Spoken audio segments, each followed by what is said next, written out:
আল্লাহ বলছেন মানুষের মধ্যে কিছু মানুষ আছে, সবাই না, ওয়া মিনান নাস, মানুষের মধ্যে কিছু মানুষ আছে যারা কিনা মাইয়াশরি নাফসাহু ইবতিগা মারদাতিল্লাহ, যেই মানুষগুলো আল্লাহ পাকের সন্তুষ্টির জন্য তাদের নফসটাকে বিক্রি করে দিয়েছে।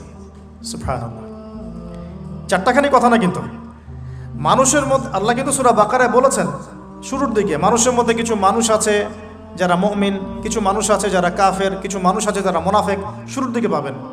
এখানে আল্লাহ পাক বলছেন মানুষের মধ্যে কিছু মানুষ আছে যারা তাদের নফসটাকে আল্লাহর সন্তুষ্টির জন্য বিক্রি করে দিয়েছে। সুবহানাল্লাহ, মানে তাদের জীবনের মূল থিমটাই হচ্ছে আল্লাহ পাকের সন্তুষ্টি অর্জন করা। কোনো কিছুকেই তারা আল্লাহর সন্তুষ্টির উপর প্রাধান্য দিবে না।